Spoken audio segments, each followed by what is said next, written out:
जय हिंद दोस्तों, good morning, नमस्कार।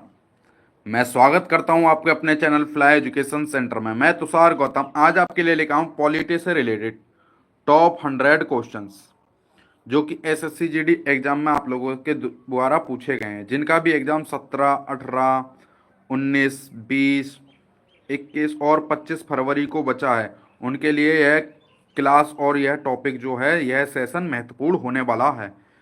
किसके लिए? 17, 19, 20, 21 और 25 वाले स्टूडेंट्स के लिए महत्वपूर्ण होने वाला है। इसमें बात करेंगे हम टॉप 100 पॉलिटी के इंपोर्टेंट क्वेश्चंस की। चलिए शुरुआत करते हैं। क्वेश्चन फर्स्ट की शुरुआत करते हैं। भारत के गवर्नर जनरल को किस एक्ट के द्वारा अपनी समिति के निर्णय को अस्वीकार करने का अधिकार मिला हुआ है? तो किस एक्ट के द्वारा मिला हुआ? तो वो मिला हुआ 1786। किसके द्वारा? 1786 का अमेंडमेंट एक्ट के द्वारा जो है भारत के गवर्नर जनरल को, भारत का गवर्नर जनरल जो है जिसकी समिति होती है वो उसके निर्णय को अस्वीकार कर सकता है। और ये किसके माध्यम से कर सकता है? तो 1786 का अमेंडमेंट एक्ट के द्वारा अस्वीकार कर सकता है किसी भी समिति के निर्णय को। कौन? भारत का गवर्नर जनरल। तो राइट आंसर हो जाएगा ऑप्शन सी। चलेंगे next, question number 2। Question number 2 क्या? 1946 का कैबिनेट मिशन 3 मंत्रियों से गठित था। निम्नलिखित में कौन सा इसका सदस्य नहीं था? तो सदस्य कौन नहीं था? तो सदस्य इसका लॉर्ड एमरी। कौन? लॉर्ड एमरी जो है इसका सदस्य नहीं था। किसका? 1946 का कैबिनेट मिशन, उसमें 3 मंत्री थे। कौन? Lord Pethick Lawrence, sir Stafford Cripps और एवी अलेक्जेंडर।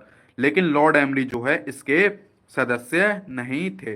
तो राइट आंसर जो होगा वो क्या होगा आपका? ऑप्शन सी, ओ सॉरी ऑप्शन डी बिल्कुल करेक्ट आंसर हो जाएगा। चलेंगे नेक्स्ट, क्वेश्चन नंबर 3। भारतीयों को वर्ष 1947 में सार्वभौमिक सत्ता सौंपने की योजना निम्न में से किस नाम से जानी जाती है?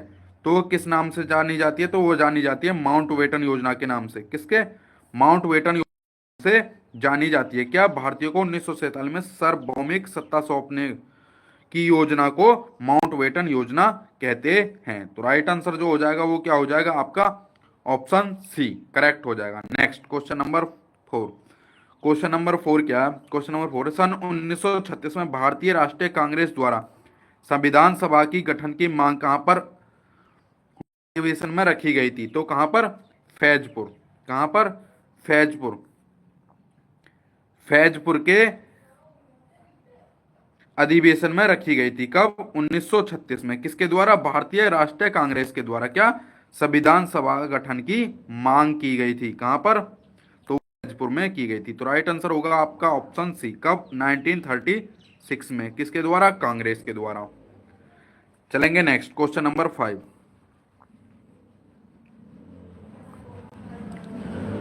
क्वेश्चन नंबर 5 है, कैबिनेट मिशन योजना के अंतर्गत संविधान निर्मात्री परिषद में प्रत्येक प्रांत के आवंटित सदस्य संख्या निर्धारित करने के लिए प्रतिनिधि कितनी संख्या जनसंख्या के अनुपात में था?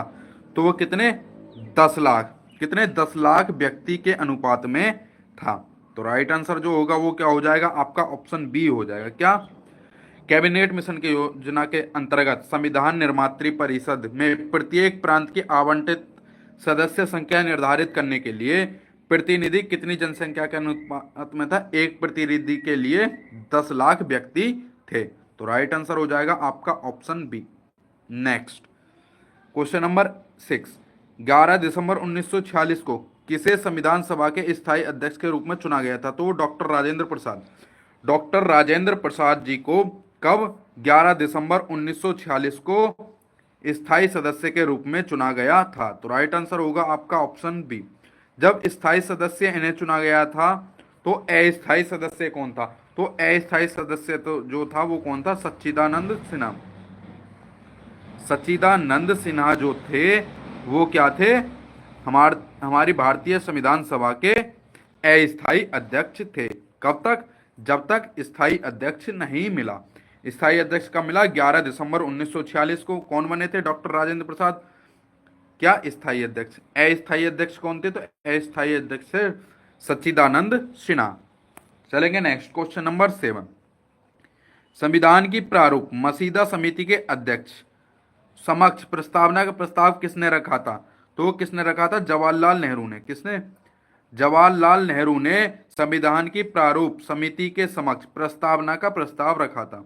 आप लोगों से ये क्वेश्चन पूछा जा सकता है कि प्रस्तावना का प्रस्ताव किसने रखा था संविधान सभा में? तो रखा था पंडित जवाहरलाल नेहरू ने। किसने?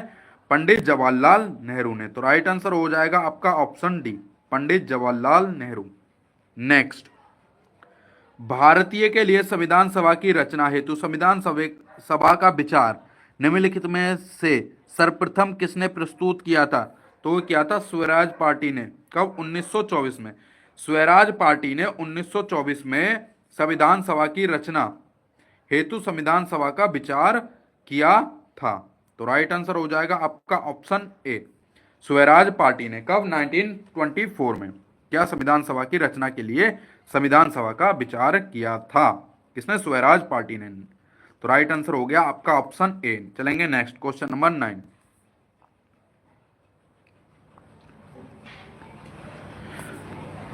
क्वेश्चन नंबर 9 आप लोगों का, संविधान पांडुलेखन समिति का निम्नलिखित कौन सदस्य नहीं था? तो कौन नहीं था? पंडित जवाहरलाल नेहरू। पंडित जवाहरलाल नेहरू जो है वह संविधान पांडुलेखन समिति का सदस्य नहीं था। मोहम्मद साउदुल्ला, A.K. अय्यर और K.M. मुंशी जो है ये क्या थे?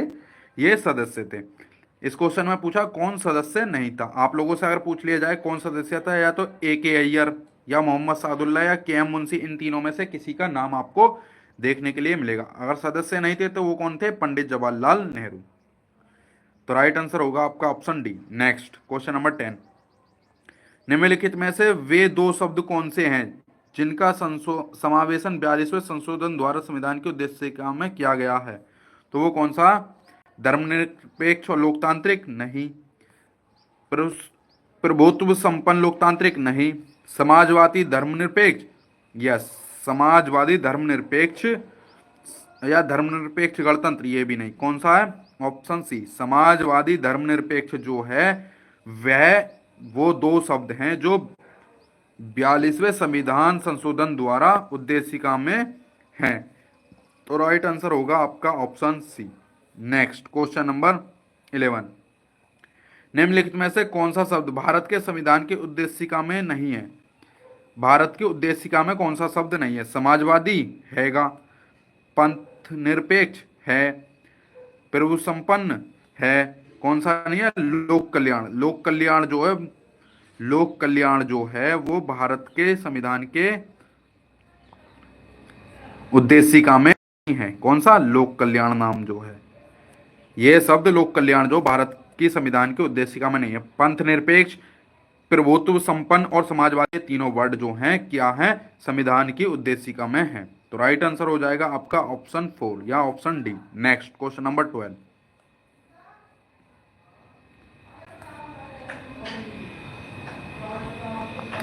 क्वेश्चन नंबर 12, भारतीय संविधान में समवर्ती सूची किसके संविधान से ली गई थी?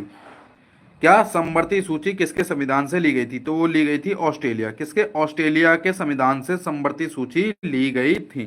किसके? भारतीय संविधान में समवर्ती सूची कहां से ली गई? ऑस्ट्रेलिया से। तो राइट आंसर होगा आपका option D. Next, question number 13, संविधान के अंतर्गत भारतीय लोकतंत्र के आदर्शों को हम कहां से देख सकते हैं? तो कहां से देख सकते हैं? प्रस्तावना से। प्रस्तावना से भारत के लोकतंत्र के आदर्शों को हम देख सकते हैं। कहां से? प्रस्तावना। तो राइट आंसर होगा आपका ऑप्शन बी, प्रस्तावना। नेक्स्ट, अब तक भारत के संविधान की उद्देशिका में कितनी बार संशोधन किया जा चुका है? तो एक बार। कितनी बार? एक बार जो है भारतीय संविधान की उद्देशिका में संशोधन किया जा चुका है। तो राइट आंसर होगा आपका option A. Next, question number 15, संविधान की प्रस्तावना सभी भारतीय नागरिकों को निम्न में से कौन सा एक उपलब्ध कराने के लिए वायदा नहीं करती है? सामाजिक न्याय, राजनीतिक न्याय, विचार की स्वतंत्रता, पूजा की समानता। क्या? पूजा की समानता जो है वह भारतीय संविधान की प्रस्तावना सभी भारतीयों को उपलब्ध नहीं कराने के लिए वायदा करती है। मतलब कि भारतीय संविधान ये कहता है जो जिस धर्म का वह उस धर्म की पूजा कर सकता है, या जो बंदा जिस धर्म में इंटरेस्ट है उस धर्म की पूजा कर सकता है, उससे कोई ये नहीं कहेगा कि तू हिंदू है मुस्लिम है तो ये क्यों कर रहा है। तो ये क्या पूजा की समानता जो है उपलब्ध नहीं कराता है। कौन? भारतीय संविधान की प्रस्तावना। वो जिसमें मन चाहे उसमें पूजा कर सकता है। चलेंगे नेक्स्ट क्वेश्चन नंबर 16 पर।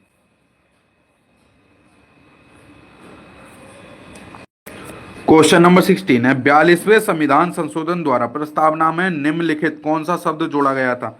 लोकतांत्रिक, न्याय, राजनीतिक या समाजवाद? कौन सा जोड़ा गया था? समाजवाद। समाजवाद जोड़ा गया था। किसमें? 42वें संविधान संशोधन में समाजवाद शब्द को संविधान में जोड़ा गया था। तो राइट आंसर होगा आपका option C. Next question number 17, विश्व का सबसे बड़ा लिखित एवं सर्वाधिक व्यापक संविधान किस देश का है? तो अपने ही देश भारत। अपने ही देश भारत का जो संविधान है वह विश्व का सबसे बड़ा लिखित और सर्वाधिक व्यापक संविधान है। तो राइट आंसर होगा आपका ऑप्शन बी, भारत। भारत जो है इसका सबसे बड़ा लिखित संविधान और सर्वाधिक व्यापक है। और ये लिखा किसने था? डॉक्टर बी आर अम्बेडकर ने। किसने? Doctor B are Ambedkar ji ने। बी आर अम्बेडकर, डॉक्टर बाबा साहब अम्बेडकर ने यह संविधान को लिखा था और बाबा साहब को ही संविधान का जनक कहा जाता है। नेक्स्ट क्वेश्चन नंबर 18, भारतीय राजनीतिक व्यवस्था में इनमें से कौन सा सर्वोच्च है? तो वो कौन सा? सर्वोच्च न्यायालय, संविधान, धर्म या संसद? तो इसमें सर्वोच्च जो है वो क्या है? संविधान। संविधान जो सर्वोच्च है। किसमें? राजनीतिक व्यवस्था में। राजनीतिक व्यवस्था में संविधान सर्वोच्च है। अगर संविधान के तहत नहीं चल रहे हैं तो आप लोग गलत साबित हो सकते हैं। क्या हो सकते हैं? गलत साबित हो सकते हैं अगर आप लोग संविधान के तहत नहीं चल रहे हैं। तो राइट आंसर हो जाएगा आपका ऑप्शन बी। नेक्स्ट, भारतीय संविधान की समवर्ती सूची की धारणा किस देश के संविधान से ली गई थी? तो ये तो अभी ऊपर कराया था मैंने क्वेश्चन, ऑस्ट्रेलिया से। ये दोबारा छप गया।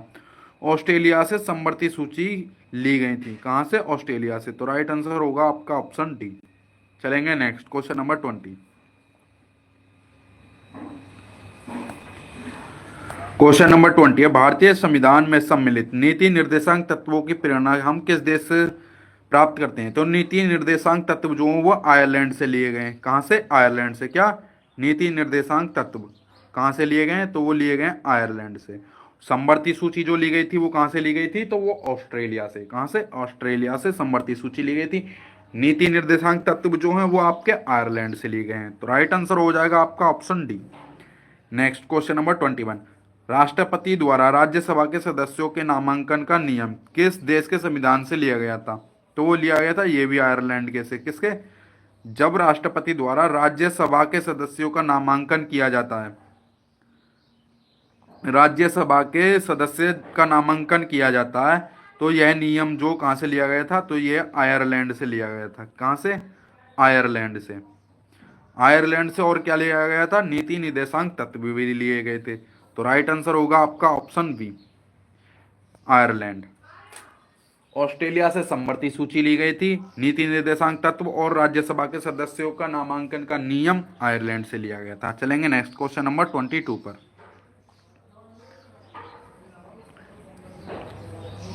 यह क्लास जो आप लोगों के लिए बहुत महत्वपूर्ण होने वाली है क्योंकि इसमें टॉप 100 पॉलिटी के क्वेश्चन मैं आप लोगों को करा रहा हूँ।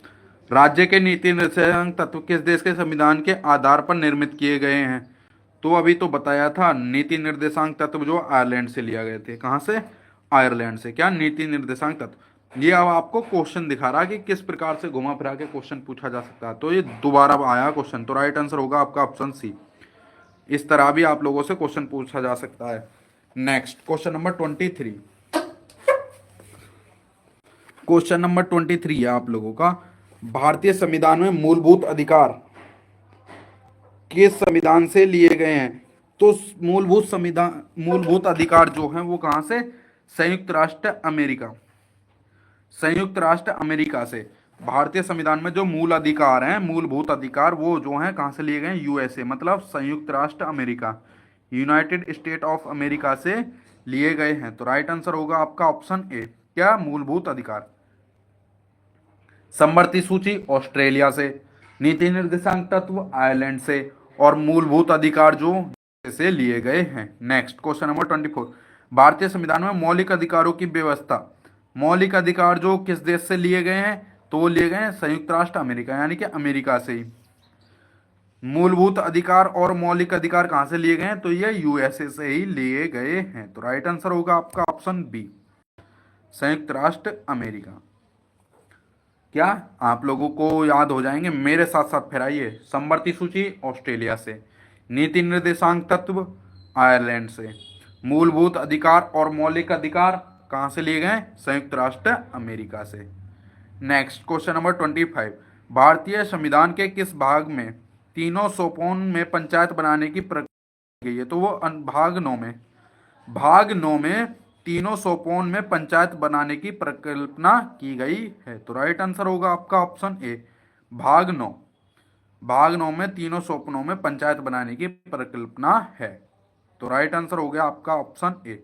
चलेंगे नेक्स्ट क्वेश्चन नंबर 26।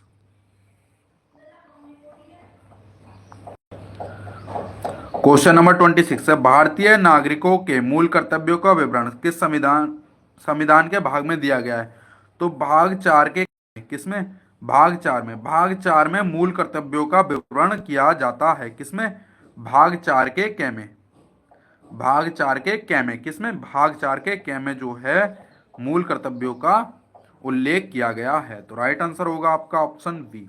नेक्स्ट, संविधान की किस अनुसूची में प्रत्येक राज्यों तथा संघ राज्यों क्षेत्रों के लिए राज्यसभा में स्थानों को आवंटित की सूची है, तो वो किसमें, पहली अनुसूची में, दूसरी में, तीसरी में, चौथी में, तो आपकी होगी चौथी अनुसूची, यानी कि चौथी अनुसूची में जो है प्रत्येक राज्य तथा संघ क्षेत्रों के लिए राज्यसभा में स्थान आवंटित किए गए हैं। किसमें, चौथी अनुसूची में। तो राइट आंसर होगा आपका ऑप्शन डी। नेक्स्ट, दल बदल के आधार पर निर्वाचित सदस्यों की अयोग्यता संबंधी विवरण संविधान की किस अनुसूची में दिया गया है, तो 10वीं अनुसूची में। किसमें, 10वीं, क्या, दल बदल के आधार पर निर्वाचित सदस्यों की अयोग्यता संबंधी वितरण जो है वह 10वीं अनुसूची में दिए गए हैं। तो राइट आंसर होगा आपका ऑप्शन सी। नेक्स्ट, भारतीय संविधान का कौन सा अनुच्छेद राष्ट्रपति के पद के लिए पुनः निर्वाचन की योग्यता निर्धारित करता है, तो वो कौन सा करता, अनुच्छेद 57। अनुच्छेद 57 जो है वह क्या करता है, राष्ट्रपति पद के लिए पुनः निर्वाचन की योग्यता को निर्धारित करता है। राष्ट्रपति के पद पे पुनः निर्वाचन, यानी कि दोबारा से कोई अगर राष्ट्रपति बनता है तो वो अनुच्छेद 57 के तहत बन सकता है। तो राइट आंसर होगा आपका ऑप्शन डी, अनुच्छेद 57। Next question number 30।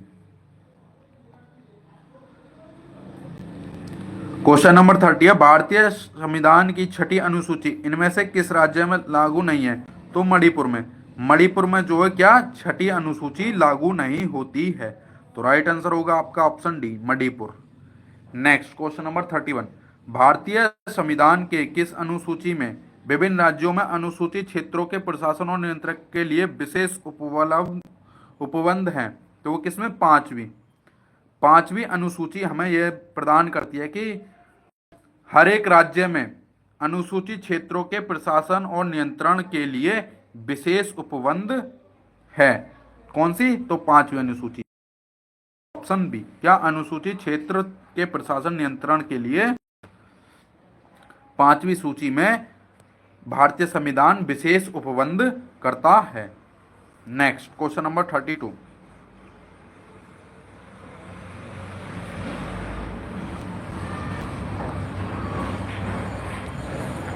Question number 32 है, भारतीय संविधान का कौन सा अनुच्छेद राज्य सरकार को ग्राम पंचायत के गठन के निर्देश देता है, तो अनुच्छेद 40। अनुच्छेद नंबर 40 जो है वो क्या, राज्य सरकार को ग्राम पंचायत के गठन का निर्देश देता है। तो राइट आंसर होगा आपका ऑप्शन डी, अनुच्छेद 51 राष्ट्रपति से संबंधित है। किससे, राष्ट्रपति से संबंधित है। तो अनुच्छेद 40 जो है वो क्या, राज्य सरकार को ग्राम पंचायत के गठन के लिए निर्देश देता है। नेक्स्ट, संविधान के किस अनुच्छेद के अंतर्गत लोक सेवा आयोग के सदस्य को हटाया जा सकता है, तो वो अनुच्छेद 317। अनुच्छेद 317 के अंतर्गत लोक सेवा आयोग के सदस्य को हटाया जा सकता है। किसके, लोक सेवा आयोग के सदस्य को निकाल दिया जाएगा। किसके अनुसार, भारतीय संविधान के अनुच्छेद 317 के अनुसार। राइट आंसर होगा आपका option C. Next question number 500 से अधिक रजवाड़े यानी देसी रियासतों के भारत में विलय के लिए कौन उत्तरदायी था? तो सरदार वल्लभ भाई पटेल। सरदार वल्लभ भाई पटेल जो थे वो 500 से अधिक रजवाड़े यानी कि देसी रियासतों को भारत में मिलाने के लिए उत्तरदायित्व थे। तो राइट आंसर होगा आपका ऑप्शन सी, सरदार भाई पटेल। नेक्स्ट, भारतीय संविधान के अंतर्गत निम्नलिखित में से कौन सा अनुच्छेद संसद को राज्य सूची के विषय में संबंध में विधि बनाने की शक्ति प्रदान करता है? तो अनुच्छेद 249। अनुच्छेद 249 जो है वो क्या संसद को राज्य सूची के विषय में के संबंध में विधि बनाने के लिए शक्ति प्रदान करता है। तो राइट आंसर होगा आपका ऑप्शन डी, अनुच्छेद 249। अनुच्छेद 249 जो है वो संसद जो है राज्य सूची के विषय में विधि बनाने की शक्ति प्रदान करती है। किसके तहत? आर्टिकल 249 के तहत। Next, question number 36। Question number 36 है, राज्य पुनर्गठन आयोग के सिफारिशों के अनुसार भारतीय राज्यों का व्यापक पुनर्गठन कब पूरा किया गया था? तो सन 1956। सन 1956 में राज्यों के पुनर्गठन का व्यापक पूरा हुआ था। तो राइट आंसर होगा आपका option B. Next, question number 37, संविधान में संविधान के संशोधन की प्रक्रिया का उल्लेख है? तो अनुच्छेद 368। अनुच्छेद 368 के तहत क्या संविधान के संशोधन की प्रक्रिया का उल्लेख किया जाता है? किसके तहत? आर्टिकल 368 के तहत। 368 के तहत संविधान में संशोधन किया जा सकता है। नेक्स्ट, क्वेश्चन नंबर 38, भारतीय संविधान निम्नलिखित में से कौन सी नागरिकता प्रदान करता है? एकल नागरिकता प्रदान करता है भारतीय संविधान? एकल नागरिकता। कैसी? एकल नागरिकता। तो राइट आंसर होगा आपका ऑप्शन ए। नागरिकता प्राप्त करने के लिए शर्तें निर्धारित करने वाला सक्षम निकाय कौन सा है? तो वो कौन सा है? संसद। कौन सा? संसद जो है वह नागरिकता प्राप्त करने के लिए शर्तें निर्धारित करने वाला सक्षम निकाय है। नागरिकता प्राप्त करने के लिए किसकी शर्त माननी पड़ेगी? तो संसद की शर्तें माननी पड़ेंगी। तो राइट आंसर हो गया आपका ऑप्शन सी। चलेंगे नेक्स्ट, क्वेश्चन नंबर 40 पर।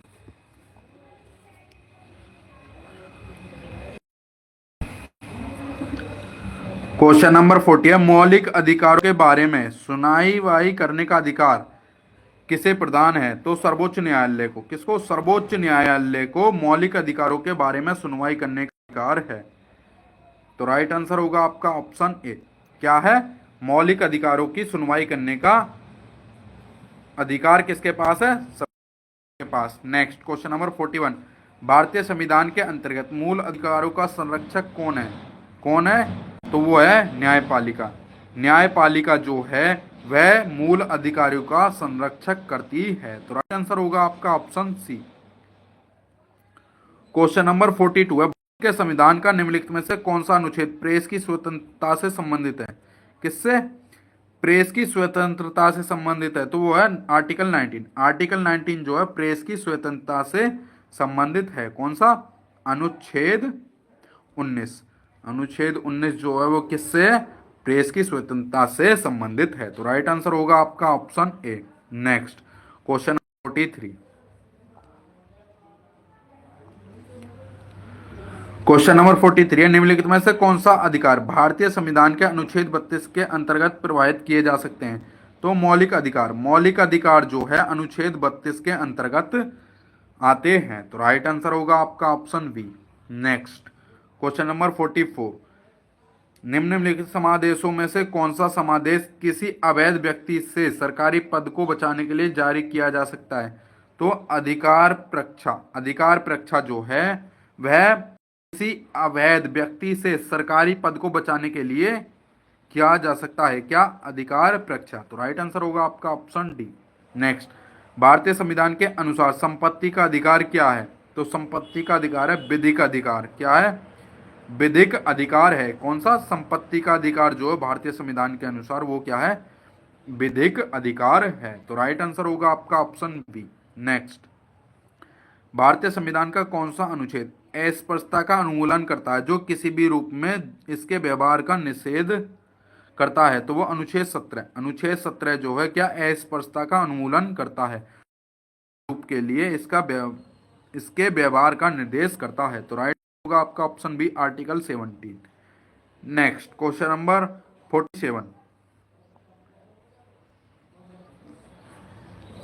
क्वेश्चन नंबर 47 है, भारत के उच्चतम न्यायालय में निम्नलिखित मामले में से किसमें माना था कि मौलिक अधिकारों में संशोधन नहीं किया जा सकता है?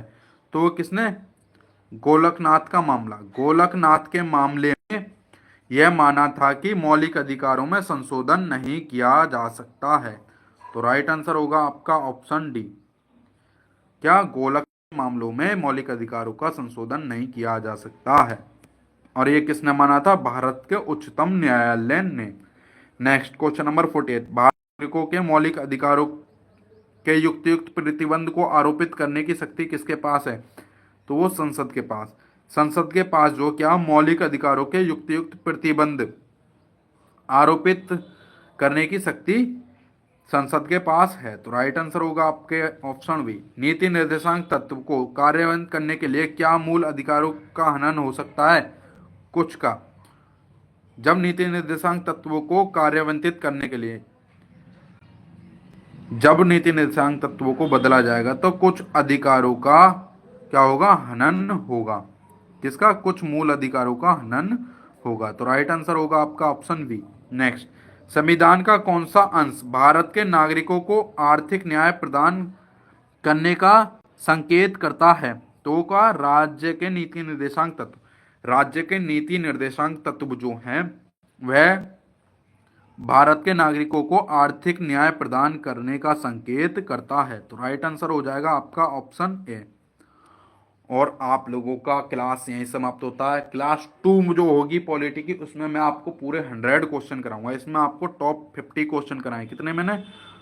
टॉप 50 क्वेश्चन मैंने आप लोगों को इस क्लास में करवा दिए हैं। जो नेक्स्ट इसका पार्ट 2 होगा, क्या होगा? पार्ट 2 जो होगा उसमें मैं आपको पूरे 100 क्वेश्चन कराऊंगा। आज के लिए सिर्फ इतना ही। मिलते हैं किसी नए टॉपिक के साथ। तब तक के लिए सभी भाइयों को जय Hind, Vande Mataram. All the best सभी एग्जाम जिनका भी बचा है।